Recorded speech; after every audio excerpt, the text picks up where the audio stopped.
Hi everyone, this is Carissa at Sprinkled with Glitter, and I'm here with a birthday card project for you today. I have this Luminary Circles die. This is from Simon Says Stamp, and I just wanted to play around today, so I'm doing that. I also have the Happy Stamp set from Simon Says Stamp. And I'm going to start out this piece of cardstock. This is Nina Solar White cardstock.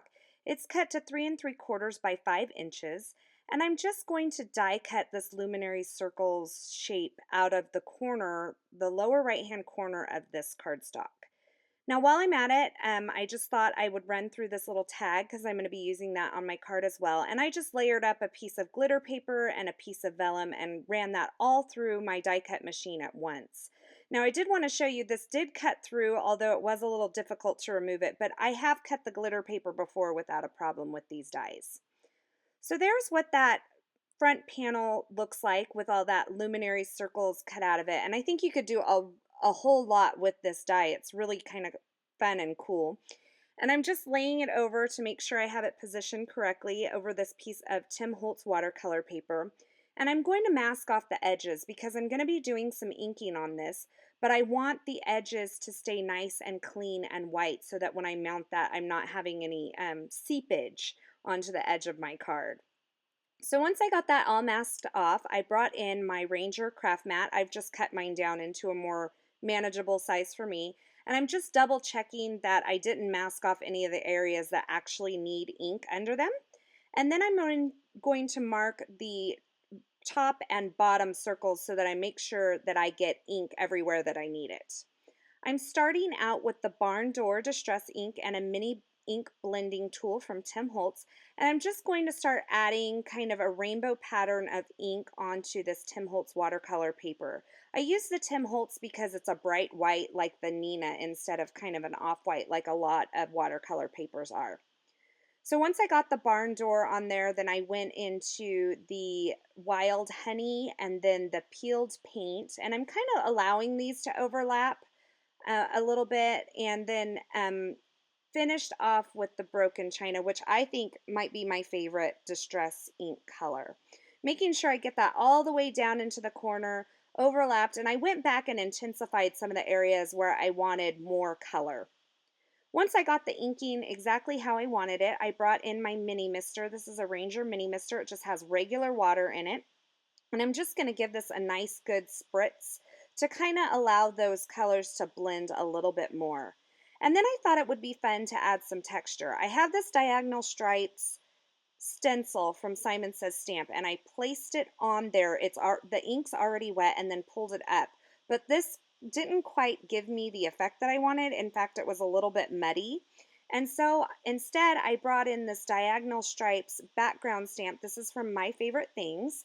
And I just placed it on my work surface, and then I spritzed the stamp with some regular water and then placed that over my ink as well, just to give this a little bit of texture.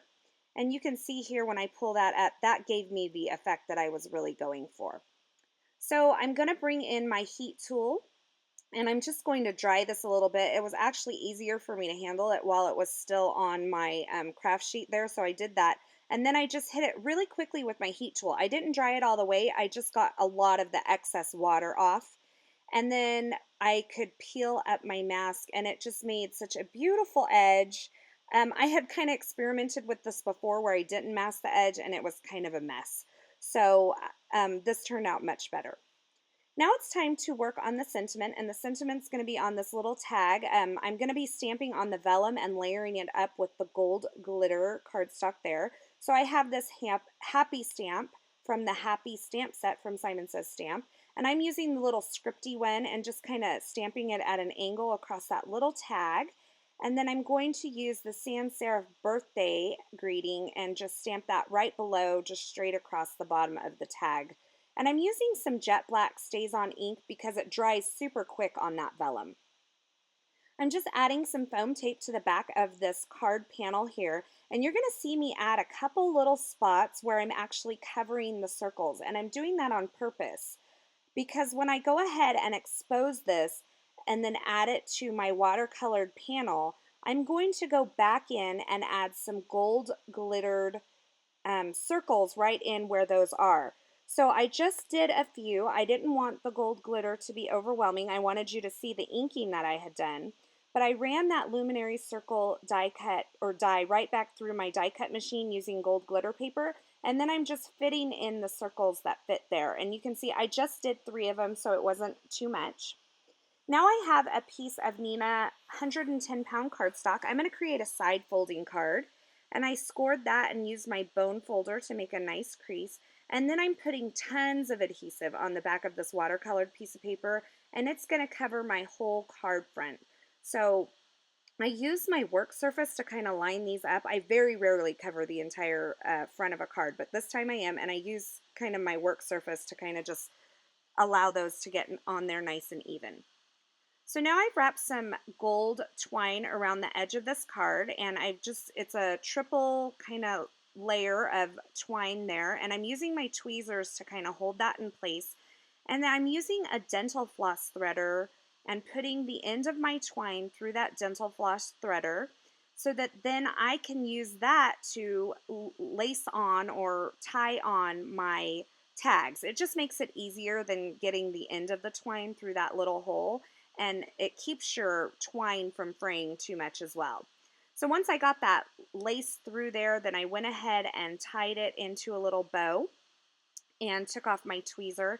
And you can see that this tag is kind of flipping wherever it wants. And I wanted it to be kind of lower at that lower angle there. So I just took a little piece of foam adhesive and stuck it behind the tag, and that held it in the place that I wanted.